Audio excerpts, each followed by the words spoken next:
एकूणच आत्ता जी गोट ही मालिका आता प्रेक्षकांना पाहायला मिळते स्टार प्रवाहावरती, यामध्ये तुमचं जे काही कॅरेक्टर आहे त्याच्यामध्ये सुद्धा आम्हाला खूप एक थाट अशा पद्धतीने जाणवतो आहे. तुमच्या याच्यामध्ये रुबाब आहे तुमच्या व्यक्तिमत्वामध्ये. काय सांगाल तुम्ही एकूणच तुमच्या कॅरेक्टरबद्दल आणि ही भूमिका तुम्हाला नेमकी कशी मिळाली? भूमिका कशी मिळाली तर त्यांच्या डोक्यात मीच का आले हे मला नाही सांगता येणार. ज्यावेळेला त्यांनी मला नॅरेशन दिलं त्यावेळेला मी माझ्या शंका नेहमीसारख्या त्यांना म्हटलं की मी उगीच आरडाओरडा करून बोलणार नाही, त्याच टोनमध्ये बोलणार नाही, मला काही ते जमत नाही. म्हणजे माझी जेवढी नकार कारणं होती तेवढी सगळी मी त्यांना सांगितली होती. ते म्हणाले नाही असं काही होणार नाही आहे आणि खरंच तसं झालं. म्हणजे त्याच्यानंतर हळूहळू त्याच्यावर काम सुरू झालं, माझ्या बाजूनी सुरू झालं, त्यांच्या बाजूनी सुरू झालं. जर ती संस्थानिकाची बायको आहे आणि तिने गेले 50 वर्ष तिने टेक ओव्हर केले नवऱ्याकडनं, तर मग ती कशी असेल, ती सुरुवातीला कशी असेल, मग कशी बनत गेली असेल आणि आता प्रेक्षकांना दिसताना ती कशी दिसती आहे. मग कदाचित उलट्या बाजूनी ती उलगडत जाईल की पूर्वी हे असं होतं, पूर्वी हे असं होतं. हळूहळू ती मवाळ होत जाईल किंवा तिचा मवाळ भाग प्रेक्षकांसमोर येत जाईल. असा एक कोणता फॅक्टर होता की जो तुम्हाला सर्वात चॅलेंजिंग वाटला या भूमिकेसाठी? मला काय चॅलेंजिंग वाटलं मी तुला सांगते.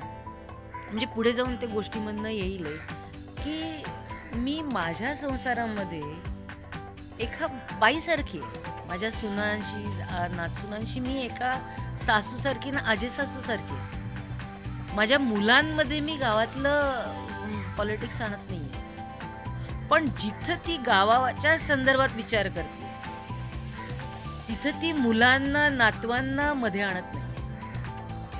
दोन गोष्टी तिने क्लिअर कट वेगळ्या आहेत तिच्या डोक्यामध्ये आणि हे मला खूप महत्त्वाचं वाटलं की जिथं गाव आहे तिथं भले तिच्या घरातला तिचा मुलगा असला तरी शी ट्रीट्स हिम डिफरंटली. या मालिकेमध्ये ज्या पद्धतीने आम्ही तुम्हाला ज्या कॅरेक्टरमध्ये बघतो खूप दागिने आहेत, तर या दागिन्यांच्या बाबतीत तुम्ही काय सांगाल? दागिन्यामध्ये माझ्या पायातलं कडं हा सगळ्यात महत्त्वाचा भाग होता की जे बाकीच्या कुठल्याही कॅरेक्टर्समध्ये तुला सिरियलच्या दिसणार नाही. माझ्या सिरियलच्या गोठमध्ये कुठल्याही कॅरेक्टरच्या पायामध्ये हे कडं तुला दिसणार नाही, कारण ह्या सगळ्या कॅरेक्टर्सच्या वर जाऊन तिचं वर्चस्व आहे.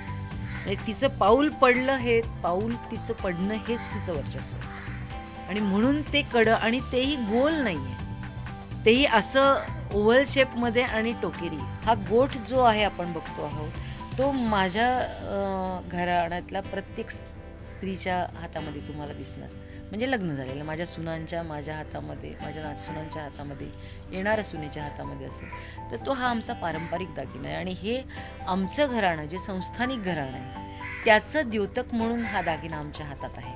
आता इतक्या वर्षानंतर कमबॅक करताना स्मॉल स्क्रीनवरती कसं वाटतं? एकूणच सगळ्या तंत्रज्ञानामध्ये बदल झालेला आहे, स्टारकास्ट नवीन आहे आणि एकूणच जो काही चकाचकपणा आलेला आहे त्यामध्ये आणि आता आधीच्या याच्यामध्ये तुम्हाला काय वाटते? म्हणजे फरक काय सांगाल थोडक्यात?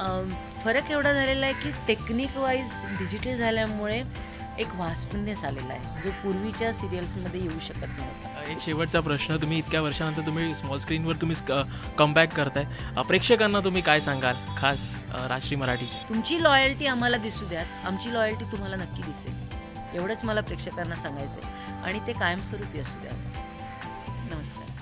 नमस्कार, मी नीलकांती पाटेकर. सबस्क्राईब करा राजश्री मराठी. नमस्कार.